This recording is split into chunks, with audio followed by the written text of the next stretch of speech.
Tuhan, kami mengucap syukur buat hari ini Tuhan. Terima kasih buat anugerah demi anugerah-Mu dalam hidup kami. Kalau kami masih boleh ada sebagaimana kami ada hari ini, semua karena anugerah Tuhan dalam hidup kami. Ajar kami Bapa selama hidup ini untuk terus mencari kehendak dan rencana Tuhan dalam hidup kami, supaya hidup kami sungguh-sungguh memuliakan Engkau Tuhan. Terima kasih Bapa, urapi hamba-Mu yang tidak ada apa-apanya, dan bukakan setiap rahasia kebenaran firman-Mu bagi kami. Kami buka hati kami untuk mendengarkan firman. Di dalam nama Yesus, Tuhan dan Juru Selamat kami yang hidup, kami berdoa dan bersyukur. Haleluya. Amin. Shalom saudara, saya percaya setiap kita pasti ada di dalam perlindungan Tuhan dengan keadaan yang luar biasa dan tetap di dalam perkenanan Tuhan tentunya. Ya, hari ini kita akan sama-sama belajar dari firman Tuhan. Saya beri tema firman Tuhan hari ini, akibat dosa yang tersembunyi.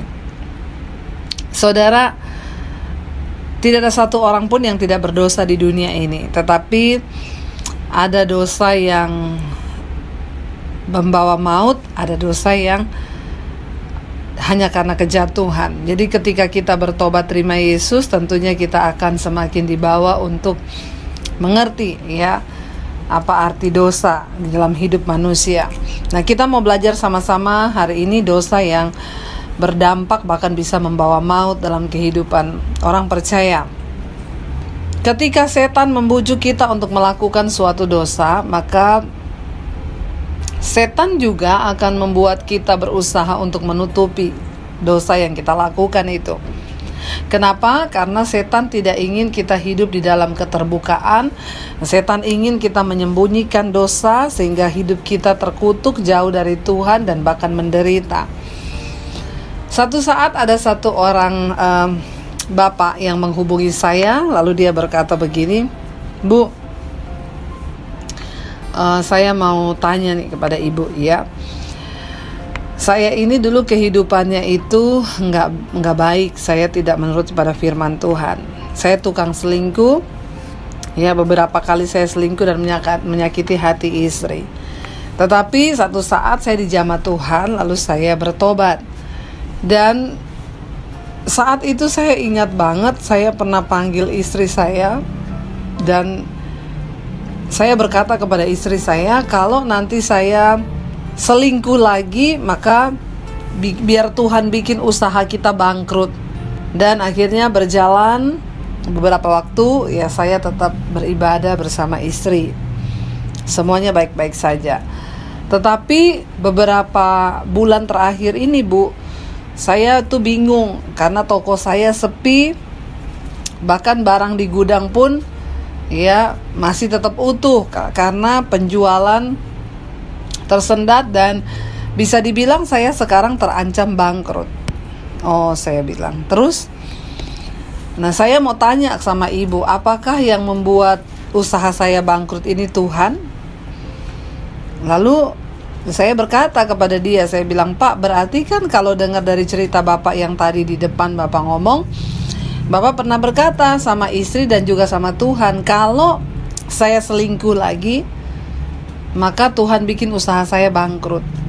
Ya, berarti sekarang nih Bapak selingkuh. Berarti kan tadi Bapak bilang udah diambang kebangkrutan. Dia nggak mau jawab dengan jujur. Dia malah gimana ya Bu? Ya saya nggak tahu, makanya nih saya mau tanya Bu, apa Tuhan yang bikin saya bangkrut? Enggak, saya mau tanya dulu Pak, berarti Bapak sekarang selingkuh? Kan itu yang Bapak ngomong tadi di depan. Ya, jadi sekarang tuh saudara, orang itu kadang-kadang kalau mau konseling ya, makanya saya juga minta ya kepada saudara, kalau mau konseling tuh terbuka dari awal. Ya, kasih tahu kepada hamba Tuhan, begini-begini, jangan ditutupin. Akhirnya ya untung saya juga dikasih hikmat sama Roh Kudus. Saya peka, saya tanya, berarti Bapak sekarang selingkuh? Lalu dia mulai jawab, iya Bu, jadi gini Bu, kemarin tuh saya jatuh sama sekretaris saya di kantor, lalu kami beberapa kali melakukan hubungan. Nah itu saudara ya, jadi dosa yang disembunyikan itu pasti membawa dampak dalam hidup kita. Jangan menyembunyikan dosa saudara. Kenapa? Karena dosa itu pencabut damai sejahtera nomor 1 dalam hidup manusia. Kita akan belajar dari kisah satu orang tokoh di Alkitab yang cukup luar biasa. Dari 2 Samuel pasal yang ke-11 kita baca sama-sama. Di sana kisahnya tentang Daud dan Betseba. Ya. 2 Samuel pasal yang ke-11, Daud dan Betseba. Pada pergantian tahun, pada waktu raja-raja biasanya maju berperang, maka Daud menyuruh Yoab maju beserta orang-orangnya dan seluruh orang Israel. Mereka memusnahkan Bani Amon dan mengepung kota Raba. Sedang Daud sendiri tinggal di Yerusalem. Jadi waktu musim perang, Daud suruh anak buahnya berperang dan dia tinggal di kerajaan. Ayat yang kedua, sekali peristiwa pada waktu petang ketika Daud bangun dari tempat pembaringannya, lalu ia berjalan-jalan di atas sotoh istana, tampaklah kepadanya dari atas sotoh itu seorang perempuan sedang mandi. Perempuan itu sangat elok rupanya. Ya saudara, jadi kalau saudara itu bertanyalah yang ada di Alkitab. Jangan bertanya yang tidak ada di Alkitab. Ada yang tanya sama saya, Bu, itu kenapa kamar mandinya Betseba dibikin di dekat soto rumahnya Daud, dekat soto istananya Daud? Ya itu gak usah ditanya ya, kenapa kamar mandinya ada di sana. Saya juga gak tahu saudara. Tapi yang pasti Daud melihat seorang perempuan lagi mandi ketika dia lagi tidak berperang. Makanya orang itu kalau kebanyakan nganggur, biasanya banyak bikin dosa. Makanya saudara dalam hidup itu jangan kebanyakan nganggur. Kalau nggak ada kerja, cari kerjaan biar nggak nganggur. Ya kalau nganggur tuh bikin dosa akhirnya yang kayak begitu. Ya jalan-jalan, orang lain pergi berperan, ini dia malah jalan-jalan di atas soto rumah. Lalu datanglah iblis menggoda dia. Ya lalu dia lihat elok rupanya wanita itu yang lagi mandi. Lalu Daud menyuruh orang bertanya tentang perempuan itu dan berkata, itu adalah Betseba binti Eliam, istri Uria orang Het itu. Jadi peristiwa perselingkuhan Daud dengan Betseba itu tidak terjadi satu kali ketika ketemu langsung cantik ya selingkuh yuk. Enggak saudara ya. Dosa itu selalu ada prosesnya ketika mau terjadi. Ya, ada prosesnya dulu. Daud tertarik melihat dia, lalu dia biarkan pikirannya bermain, dia biarkan keinginan dagingnya bermain, lalu dia kirim anak buahnya untuk tanya, cari tahu, cari info ya. Siapa perempuan yang mandi jam 3 sore waktu itu mungkin ya, yang rambutnya warna kuning, badannya elok, bodinya seksi. Nah itu Daud suruh orang nyari. Ya makanya orang tuh kalau jatuh dalam dosa enggak langsung jatuh, enggak. Ya, ketika engkau dibujuk oleh dosa, Alkitab berkata, tiap-tiap orang itu dicobai oleh keinginannya sendiri. Engkau dipikat lalu diseret olehnya. Makanya kita harus menang atas keinginan daging kita dan jangan biarkan setan menguasai kita. Ya, kita harus berkata tidak kepada dosa. Begitu sekali dosa kecil masuk dalam pikiran, langsung tolak di dalam nama Yesus. Akhirnya orang pergi cari tahu. Ya, lalu dia bawa kepada Daud berita, oh iya raja, saya udah dapat nih ya. Ternyata namanya itu Betseba. Dia itu istrinya Uria, anak buahnya tuan raja yang sekarang lagi berperang orang Het itu. Ya. Ayat 4, sesudah itu Daud menyuruh orang itu mengambil dia. Ya, lihat ya Daud, dia tahu saudara, sebenarnya hatinya sudah berbicara. Daud adalah orang yang dipenuhi Roh Kudus ya. Pengurapan Tuhan ada di atas dia. Tapi saudara lihat, dia menyuruh orang itu kembali, panggil dia ya, aku pengen ketemu sama dia ya.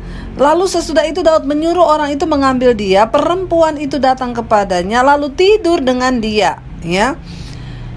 Ya mungkin ada yang berkata ya kenapa Betseba juga mau. Ya pada zaman itu Daud itu seorang pemimpin yang punya nama ya. Ketika dia melakukan apapun ya bisa dia melakukannya ya. Jadi ya Betseba mungkin ya raja nih yang panggil tidur ya. Akhirnya dia tidur dengan perempuan itu. Alkitab berkata, lalu Daud tidur dengan dia. Perempuan itu baru selesai membersihkan diri dari kenajisannya. Kemudian pulanglah perempuan itu ke rumahnya. Lalu mengandunglah perempuan itu, dan disuruhnyalah orang memberitahukan kepada Daud demikian, aku mengandung. Saudara, lalu perempuan itu hamil atas perbuatan Daud, dia mengandung, saudara. Lalu dia kirim orang, suruh tolong bilangin Daud, saya ini sekarang lagi hamil anaknya Daud, ya. Karena suaminya kan lagi di perang, saudara. Lama di perang itu berbulan-bulan, ya. Lalu dia mengandung, saudara. Tidak ada satu dosa pun yang tidak ada akibatnya. Makanya orang itu kalau mau melakukan dosa dipikir baik-baik. Kenapa? Karena setiap dosa itu pasti ada resiko. Setiap keputusan ya ada sebab, ada akibat. Jangan cuma mau menanggung enaknya tapi nggak mau bayar harganya. Dosamu ketika engkau datang minta ampun, Tuhan ampuni, tetapi resikonya harus tetap dibayar. Nah, disinilah banyak orang yang tidak kuat ketika dia harus membayar harga, menanggung akibat dosa, saudara, ya. Lalu Daud menyuruh orang kepadanya, ya, kepada Yoab. Daud menyuruh orang kepada Yoab, panglima perang yang lagi berperang itu. Daud bingung nih, saudara, ya, karena ada orang ngomong Batseba hamil, ya. Lalu Daud bingung, aduh, kok hamil ya? Lalu gimana ini dia? Aduh, saya bingung nih, ya, pengen lakukan apa nih, jangan sampai ketahuan nih dosa saya nih, ya. Nih saudara, orang tuh kalau sudah mau menyembunyikan dosa, ya, maka ketika engkau melakukan satu dosa, lalu inilah kerjaan setan, engkau disuruh sama setan tutupin satu dosa itu, lalu engkau akan membuat 1000 dosa lainnya untuk menutupin satu dosa ini, ya. Makanya setan itu begitu, dia bawa Anda jatuh ke satu dosa, lalu disuruh Anda tutupin. Dan yakinlah, orang yang tutupin dosa, hidupnya tidak akan ada dalam damai sejahtera. Engkau akan stres, bahkan bisa depresi. Makanya hari ini kalau saudara dengar firman ini, cepatlah terbuka, ya, cari hamba Tuhan, terbukalah dengan dosamu, ya. Lalu saudara, di sini dikatakan begini, ya, Daud menyuruh orang kepada Yoab mengatakan, suruhlah Uria orang Het itu datang kepadaku. Maka Yoab menyuruh Uria menghadap Daud. Waktu Daud sudah melakukan satu dosa kenajisan, dia menghamili Batseba. Lalu dia mau melarikan diri dari tanggung jawabnya itu, dia nggak mau dipermalukan. Orang itu kalau saat lakukan satu dosa, maka setan akan mulai ngomong, jangan sampai ketahuan, nanti kalau lu ketahuan bikin dosa, lu malu, orang menganggap apa, lu udah bersinah, lu tidurin istri orang, berbagai macam berkecamuk di pikirannya.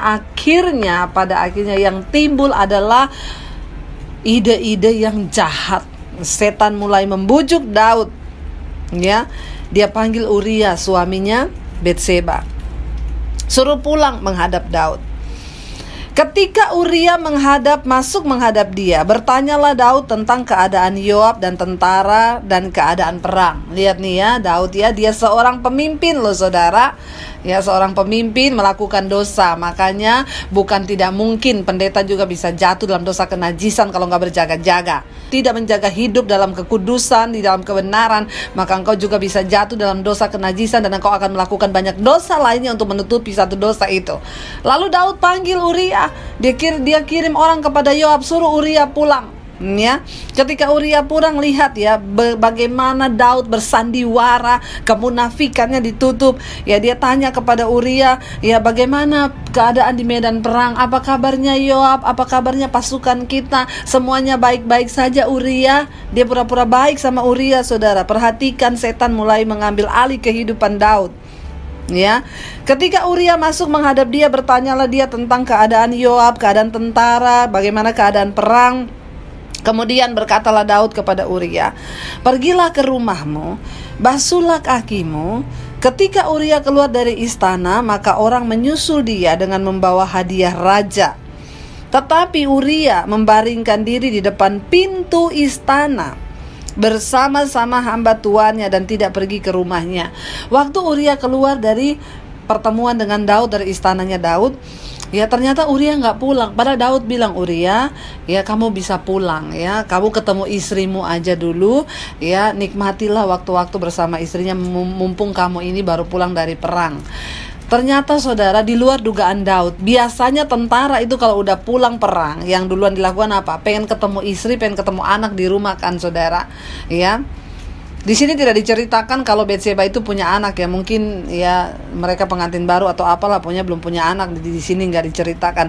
Ya bahkan beberapa orang tentara kalau baru pulang perang itu kadang-kadang pulang ke rumah ya langsung tertidur sama ransel-ranselnya. Saking apa? Dia cari kenyamanan. Udah lama di medan perang itu nggak enak, cari kasur yang empuk, pengen ketemu istri ya, pengen meluk istrinya kan udah kangen.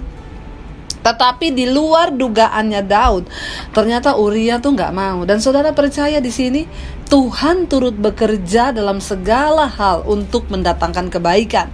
Saya yakin mungkin hatinya Uria itu Tuhan yang sengaja buat gitu. Kenapa? Untuk membuka semua topeng kebusukan Daud yang disembunyikan tentang kejatuhannya dalam kenajisan dan persinahan yang dia buat. Uria nggak mau pulang. Uria tidur di depan pintu istana. Di situ dikatakan Uria membaringkan diri depan pintu istana bersama hamba-hambanya dan tidak pulang ke rumahnya.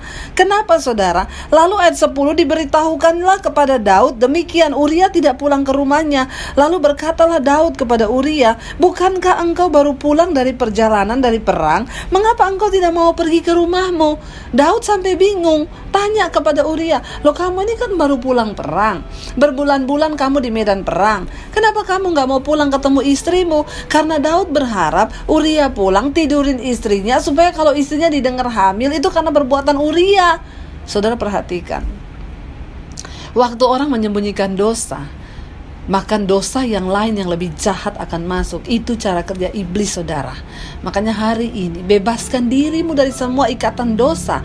Kenapa? Yesus sudah datang untuk memerdekakan kita dari apa? Dari hukum dosa dan hukum maut. Karena Tuhan gak mau engkau hidup di dalam kekacauan, kegalauan. Orang yang menyimpan dosa itu hidupnya gak tenang saudara, ya. Lalu diberitahukan kepada Daud, Daud panggil tanya, kenapa kamu gak mau pulang Uria? Kamu kan baru pulang dari perang. Ayat yang ke-11, tetapi Uria berkata kepada Daud, tabut serta orang Israel dan orang Yehuda diam di dalam pondok. Juga tuanku Yoab dan hamba-hamba tuanku berdiri di kemah di padang. Masakan aku pulang ke rumahku untuk makan dan minum dan tidur dengan istriku? Demi hidupmu dan demi nyawamu aku takkan melakukan hal itu. Saudara, Uria adalah seorang prajurit yang luar biasa. Ketika Daud menyuruh dia pulang, ternyata itu adalah niat jahatnya Daud untuk menjebak Uria, menutupi dosa kebusukannya. Tetapi Uria berkata kepada Daud, orang Israel, tabut Allah, bahkan panglima perangku Yoab lagi ada di padang, mereka tidak tidur, mereka hanya tidur di pondokan di padang gurun. Apakah pantas aku seorang prajurit harus pulang ke rumah dan bersenang-senang makan dan minum dan tidur dengan istriku? Lalu Uria berkata apa? Demi nyawa dan hidupmu raja, dan demi nyawaku juga, aku tidak akan melakukan hal itu. Saudara lihat, Uria adalah seorang prajurit yang luar biasa. Harusnya Daud bangga memiliki seorang prajurit yang seperti ini. Tetapi karena dia punya kepentingan licik dan jahat untuk menutupi dosanya, dia merasa dia tidak berhasil, ya. Lalu apa yang dia lakukan saudara? Ayat 12, Daud mulai bingung, apa yang harus saya lakukan? Aduh, kenapa Uria gak mau pulang tidur sama istrinya? Aduh, kalau ketahuan nih dosa saya ini apa, bagaimana dan apa yang akan terjadi? Kata Daud kepada Uria, tinggallah hari ini di sini, besok aku akan melepas engkau pergi. Jadi Uria tinggal di Yerusalem pada hari itu.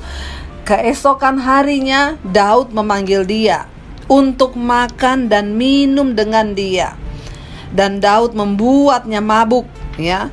Pada waktu malam keluarlah Uria untuk berbaring tidur di tempat tidurnya bersama-sama hamba-hamba tuannya. Ia tidak pergi ke rumahnya. Lihat saudara, salah satu niat liciknya suruh Uria pulang tidak terlaksana. Uria gak mau. Akhirnya Daud kecewa dan memutar akal dan pikiran untuk menyembunyikan semua dosanya. Lalu dia akhirnya membuat Uria mabuk. Lalu Daud mengajak Uria untuk minum di istananya. Diberi minum yang banyak saudara, sampai akhirnya mabuk. Dengan harapan apa? Kalau Uria mabuk, Uria akan pulang ke rumahnya dan tidur dengan istrinya. Tetapi mabuk-mabuk pun Uria tetap prajurit. Dia nggak pulang tidur di rumahnya dengan istrinya. Dia tetap tidur di depan pintu istana raja bersama hamba-hamba yang lain. Lalu Daud semakin, saudara, pikirannya semakin kacau.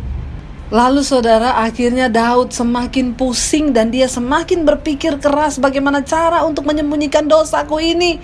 Ya, Uria mabuk pun gak mau pulang, tetap tidur di istana.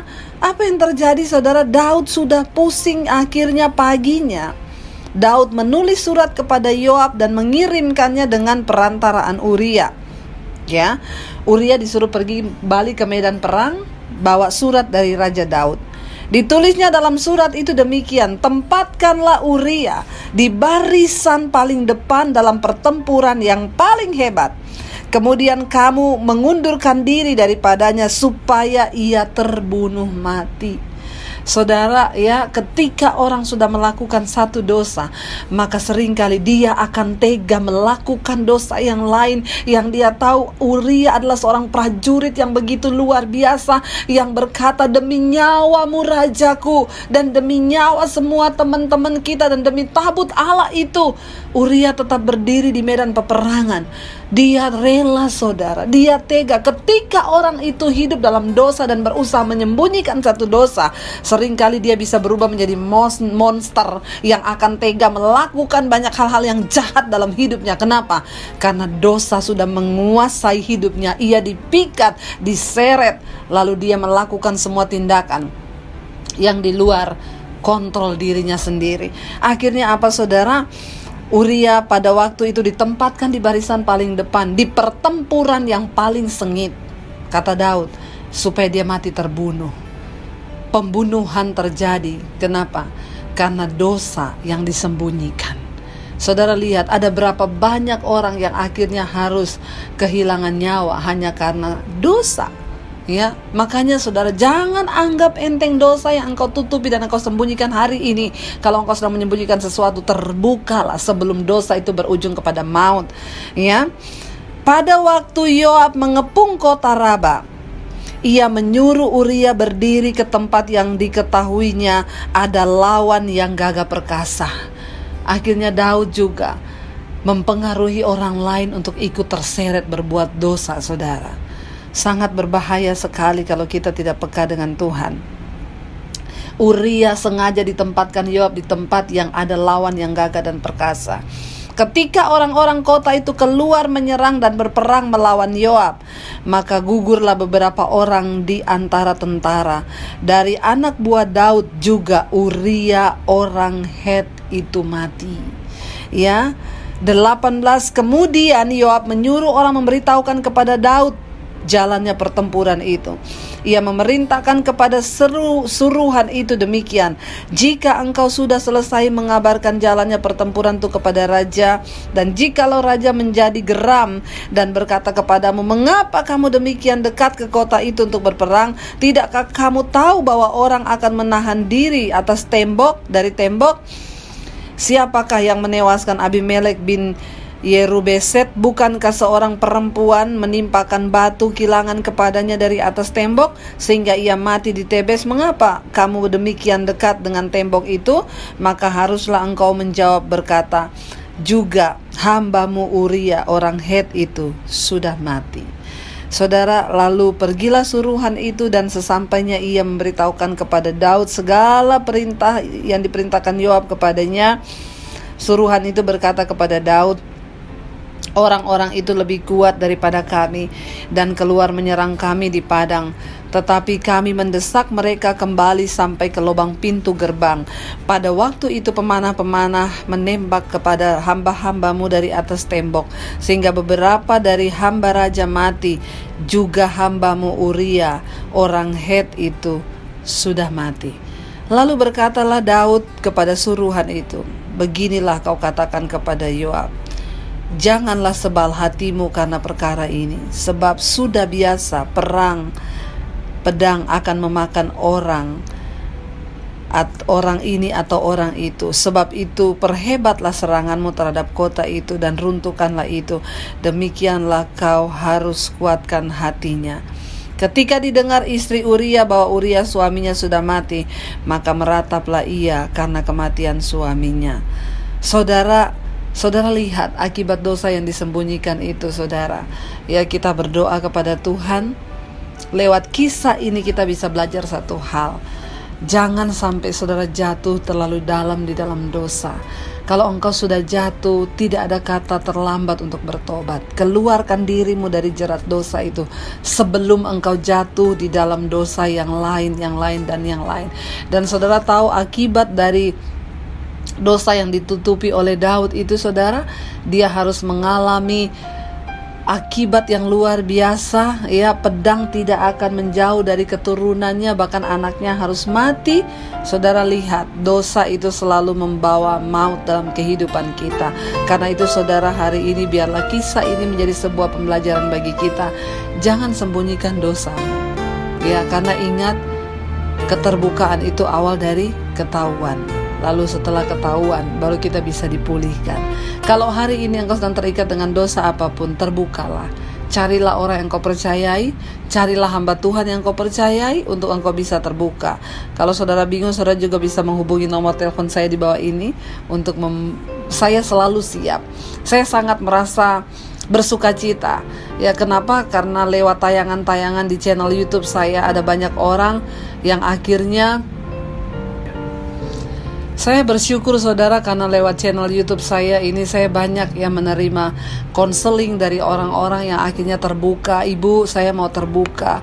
Saya terikat dengan dosa kenajisan, dengan homoseksual, dengan ini. Saya bersyukur, saudara. Kenapa? Karena bukankah kerinduan hati Tuhan melihat umatnya dimerdekakan dari dosa? Kenapa? Yesus menyerahkan nyawa dan darahnya tertumpah cuma untuk satu hal, supaya hidup kita dimerdekakan dari dosa. Kenapa? Karena Tuhan tahu orang yang hidup di dalam dosa akan kehilangan damai sejahtera, dan itu adalah hal yang terburuk bagi manusia ketika engkau diperbudak oleh dosa. Karena itu saudara, hari ini kalau engkau mendengarkan siaran ini, mari tetapkan hatimu dan berkata, Tuhan, aku mau dibebaskan dari setiap ikatan dosa dan tidak ada satupun yang akan aku sembunyikan. Karena firman Tuhan berkata, yang berbahagia adalah mereka yang dosanya itu diampuni oleh Tuhan. Bagaimana Tuhan bisa mengampuni dosa kita? Cuma satu, ketika engkau datang di kakinya dan mengakuinya. Ya, dan saudara, ketika engkau mengakui dosamu, maka Tuhan hari ini memberkati hidupmu.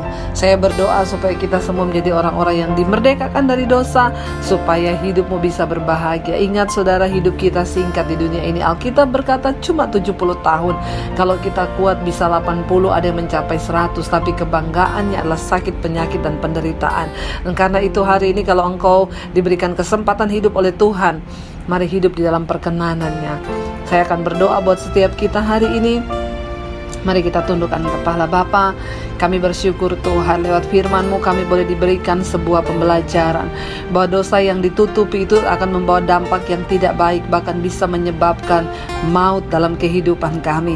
Kami berdoa hari ini Bapa, sebagai seorang suami, istri, anak, ataupun orang tua, kalau ada dosa yang kami tutupi, kami mohon pengampunan, karena kami tahu itu bisa membawa kutuk dalam kehidupan kami, seperti halnya Daud membawa kutuk pada keturunan yang selanjutnya. Kami berdoa Bapa, mampukan kami Tuhan untuk melepaskan diri dari setiap ikatan dosa, karena kami tahu iblis sedang berusaha menyeret kami jauh dari Tuhan dan membawa kami dalam ikatan dosa kami.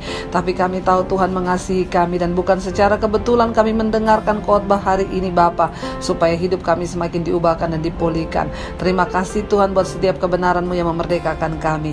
Di dalam nama Yesus kami percaya Roh Kudus-Mu memberikan kami kekuatan untuk keluar dari setiap ikatan dosa kami, dan kami boleh hidup menyenangkan hati Tuhan. Hanya di dalam satu nama Tuhan kami Yesus Kristus kami sudah berdoa dan bersyukur. Haleluya. Amin. Shalom saudara, jika Anda merasa diberkati dengan channel YouTube saya, Anda bisa komen, like, dan share. Dan jangan lupa tekan tombol subscribe dan juga tombol lonceng agar Anda mendapat pemberitahuan setiap kali saya mengupload video-video yang baru. Ini sangat penting buat channel ini saudara, supaya banyak orang juga diberkati dan channel ini boleh juga terus berkembang dan menjadi berkat buat banyak orang. Terima kasih, Tuhan memberkati.